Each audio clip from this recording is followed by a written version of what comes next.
అందరికి నమస్కారం. జై తెలుగుదేశం, జయ నాగేశ్వర రెడ్డి గారి నాయకత్వం ఉద్దేలాలి. ఈరోజు 33% మహిళల రిజర్వేషన్ బిల్లు నిర్ణయం హర్షించదగ్గ విషయం. ఇది 30 ఏళ్ల నాటి నిరీక్షణ. నరేంద్ర మోదీ గారు బేటీ పడావ్ బేటీ బచావ్ కాదు, బేటీ లడావ్ బేటీ జీతావ్ అనే గొప్ప విజనున్న నాయకుడు. ముఖ్యంగా మన రాష్ట్రం మహిళా సాధికారతక పెట్టిందే పేరు.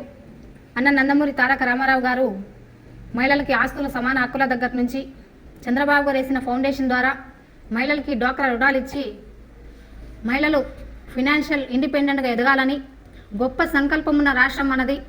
మహిళలందరికీ మన రాష్ట్రం పూర్తి మద్దతు ఉంటుంది. ఎందుకంటే మన రాష్ట్రంలో వెలుగు మహిళా సాధికారత అని నమ్మే నాయకత్వం ఉంది. లోకేష్ బాబు గారి నుంచి మన ఎమ్మెల్యే జయనాథ్ రెడ్డి గారి వరకు మహిళలందరికీ ఎలాంటి రాజకీయ బ్యాక్గ్రౌండ్ లేకపోయినా మాలాంటి నిరుపేద మహిళలకి ఉన్నత స్థాయి పదవులు ఇవ్వడం అంటే వారు మహిళలకు ఇచ్చే గొప్ప గౌరవంగా మేమంతా భావిస్తున్నాం. ఆడపడుచుల ఆత్మగౌరవం తెలుగుదేశం ప్రాణపదం. ఎందుకంటే మహిళలకు ఆస్తుల సమాన హక్కులు, మహిళల చదువులో రిజర్వేషను, మహిళల ఉద్యోగాల్లో రిజర్వేషను, మహిళలు స్థానిక సంస్థల్లో రిజర్వేషను. మొట్టమొదటిగా ఆర్టీసీలో మహిళలకి ఉద్యోగాలు ఇచ్చింది తెలుగుదేశం పార్టీ. మొట్టమొదటిగా మహిళను స్వీకరణ చేసింది తెలుగుదేశం పార్టీ. చట్టసభలలో 33% మహిళా రిజర్వేషన్ కోసం 1996 నుంచి పోరాటం చేసింది తెలుగుదేశం పార్టీ. మహిళా యూనివర్సిటీని ఏర్పాటు చేసింది తెలుగుదేశం పార్టీ.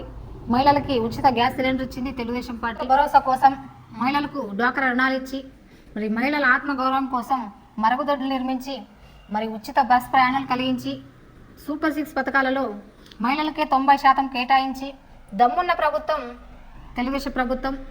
మరి మహిళలందరి తరఫున మోడీ గారికి, చంద్రబాబు గారికి, లోకేష్ బాబు గారికి, మన ఎమ్మెల్యే జయనాథ్ రెడ్డి గారికి మా మహిళలందరి తరఫున కృతజ్ఞతలు తెలుపుకుంటున్నాం. జై హింద్, జై తెలుగుదేశం.